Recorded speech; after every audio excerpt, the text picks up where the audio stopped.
Terima kasih untuk Anda yang masih bergabung bersama dengan kami dan di segmen ini kita akan coba review bagaimana jalannya perdagangan di sepanjang hari ini. Dan kami ingatkan kembali Anda masih bisa berpartisipasi di WhatsApp interaktif kami di 0812 di 8788 di 3723 seperti yang tertera di layar televisi Anda nantinya. Dan saat ini kami sudah terhubung melalui Zoom bersama dengan Bapak Kris Aprilioni selaku Branch Manager Jasa Utama Kapital Sekuritas. Kita akan langsung sapa saja. Pak Kris, selamat sore, apa kabar Pak? Ya, sore Mas David, baik. Terima kasih Pak Kris sudah meluangkan waktu di IDX Channel. Kita sudah sampai di perdagangan di jelang libur akhir pekan Pak Kris, dan tampaknya cukup besar peluangnya indeks harga saham gabungan akan tutup kembali di bawah level 6.700-an. Dari beberapa sentimen yang berkembang Pak Kris, ada risalah The Fed, kebijakan suku bunga Bank Indonesia, kemudian Jumat malam waktu Amerika Serikat para investor juga menunggu rilis data PCE ini akan menjadi acuan bagi The Fed untuk arah kebijakan suku bunga ke depannya. Bagaimana Anda melihat review dari pergerakan IHSG selama sepekan terakhir? Ya, kalau kita melihat indeks cenderung memperhatikan data dari Amerika ya, terutama di bagian debt ceiling-nya, apakah bagaimana nanti Amerika merespon terhadap hutang jatuh tempo yang akan terjadi. Itu juga nanti kita melihat kemarin suku bunga Bank Indonesia juga bertahan di area 5,75 ya, itu juga jadi sentimen yang cukup bagus, at least tidak naik. Dan dengan kita melihat menunggu ini ya data nanti The Fed apakah masih akan menaikkan suku bunga, di mana ada kemungkinan The Fed akan mulai berhenti untuk menaikkan suku bunga, sehingga market sedang menunggu nih. Kalau kita melihat memang market kita kan dari kemarin sideways ya, area 6.500-an sampai 6.900-an, jadi sementara masih akan berada pada area itu. Baik, bagaimana Anda melihat terkait juga dengan debt ceiling Amerika Serikat ini? Banyak pihak yang masih optimis Pak, meskipun tenggat waktu terkait dengan tunggakan ini sampai 1 Juni mendatang ini semakin dekat sampai sejauh ini.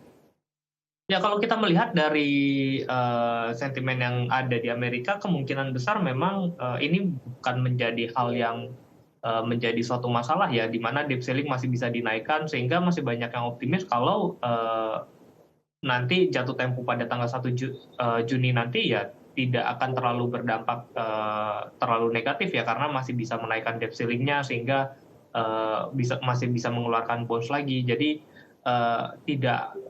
efeknya tidak terlalu terlihat terlalu parah di market.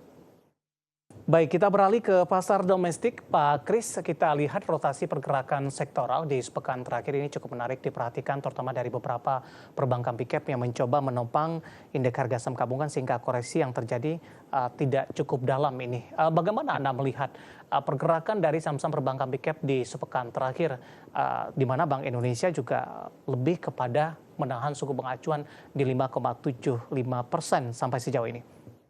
Ya, kalau kita perhatikan memang dari data kinerja yang terjadi di Indonesia sendiri, perbankan kita mencetak kinerja yang cukup baik ya dibandingin dengan sektor-sektor yang lain. Jadi memang karena Indonesia itu besarnya di bank, jadi pergerakan bank itu akan mempengaruhi komposit cukup signifikan. Dan memang kalau kita perhatikan pemberatnya pada indeks saat ini tuh lebih kepada sektor energinya ya. Jadi memang kalau diperhatikan dari awal kita sudah melihat ada dua sektor besar yang ada di market, banking dan energi. Nah, bankingnya kita mempunyai performance yang cukup bagus masih pada tahun ini. Jadi banking masih cukup bagus, masih bisa menopang IHSG. Namun di bagian sektor energinya yang kita mengalami koreksi. Tapi kalau diperhatikan kita pecah ya, sektor finance sendiri sebenarnya masih cukup menarik ya, terutama big caps bank-nya kita, seperti itu.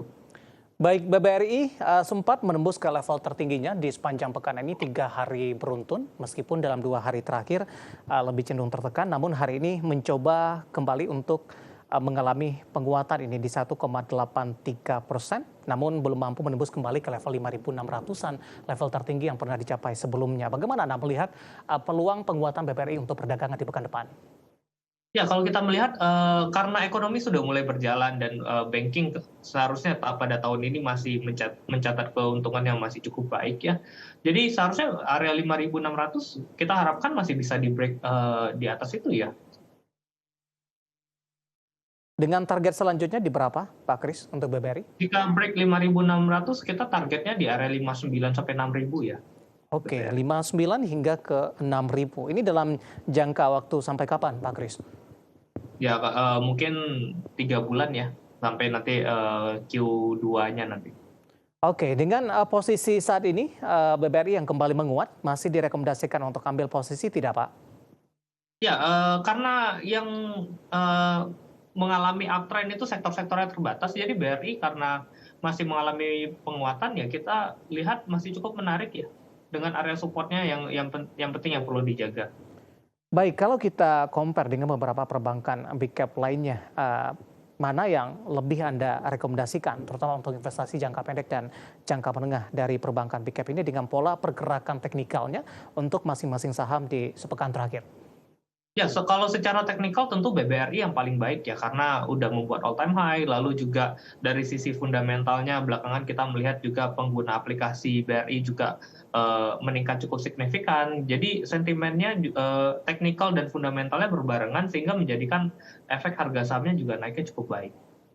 Baik, dari perbankan big cap tampaknya BBRI lebih direkomendasikan di penutupan hari ini menguat di 1,83% di 5.575. Dari perbankan big cap kita coba bergeser ke teknologi sejenak. Pak Kris yang hari ini tampaknya menjadi pemberat untuk indeks harga saham gabungan. Ada Goto ini, menarik juga kita ulas terutama dari sisi teknikal. Pelemahan yang cukup dalam terjadi ini ketika Goto beberapa waktu yang lalu sudah menyentuh ke levelnya di 118, tapi 120-an tampaknya belum mampu kembali disentuh dan saham Goto kembali mengalami koreksi cukup dalam. Anda melihat apakah memang posisi Goto pelemahan yang terjadi juga akibat aksi profit taking yang dilakukan oleh para investor? Ya, kalau kita melihat memang di area 120 itu merupakan area tahanan yang cukup kuat ya, Goto 118 sampai 120, yang tidak dapat ditembus selama beberapa minggu, gitu. Jadi, secara short term ini juga sudah membuat new low ya secara, hariannya. Jadi kemungkinan besar kalau secara teknikal sih ini cukup, kurang baik ya kalau pergerakan harga saham ke depannya.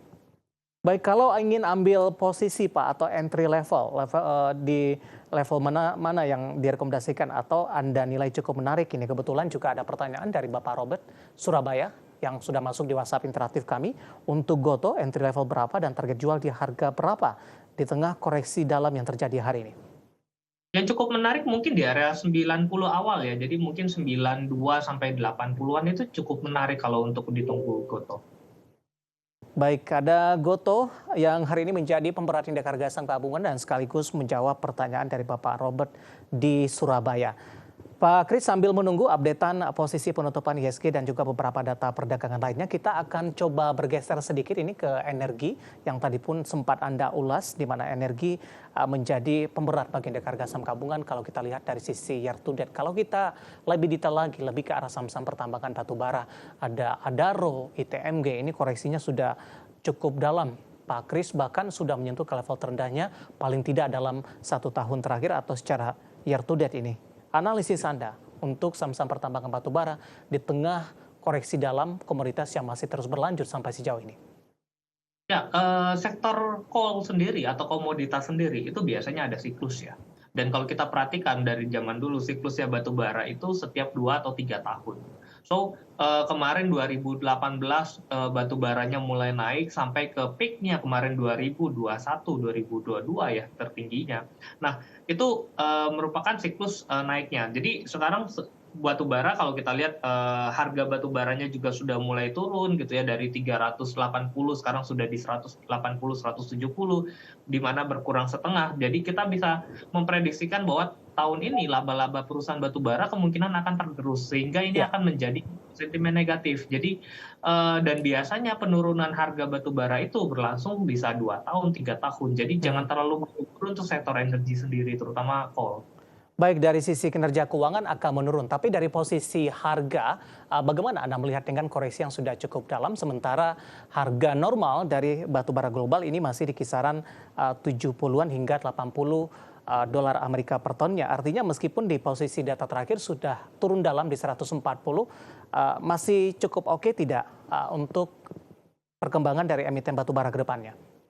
Ya, kalau kita melihat, sebenarnya di harga 130-an, ke atas itu masih cukup baik sebenarnya kinerja batubara. Tetapi ini kan masih dalam tren turunnya ya. Ya, Kita belum melihat batas terendah harga batubara yang dicapai dan mulai stabil ini kan belum terlihat. Ini yang terlihat sekarang ini harga batubaranya masih terus mengalami penurunan sehingga tentu ini akan menjadi sentimen negatif dan kita juga masih belum dapat menilai apakah nanti penurunannya dapat terendah seperti tahun 2018 atau oke. 2015 kemarin seperti itu. Sehingga kalau kita perhatikan dari pergerakan harganya dalam 3 tahun, 7 tahun terakhir gitu, penurunannya justru bisa cukup signifikan. Adaro waktu tahun 2016 itu sempat di area 4.000, lalu Baik. turun sampai ke 1.000. Nah, ini juga mungkin akan dapat terjadi 1-2 tahun ke depan untuk sektor coal lagi. Oke, singkat saja Pak Kris, rekomendasi Anda untuk saham pertambangan batubara dengan koreksi dalam yang terjadi,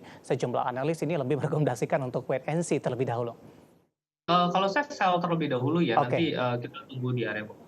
Baik, Pak Kris, menarik. Saya akan coba sampaikan terlebih dahulu update penutupan indeks harga saham gabungan di sesi kedua hari ini, di mana indeks harga saham gabungan tampaknya masih bergerak di zona merah dan masih belum mampu untuk balik lagi ke level 6.700-an, tepatnya di 6.687,001, mengalami pelemahan di 0,26%. Level terendah hari ini di 6.669. Nah, selanjutnya saya akan sampaikan beberapa data perdagangan yang berhasil dihimpun oleh tim redaksi kami.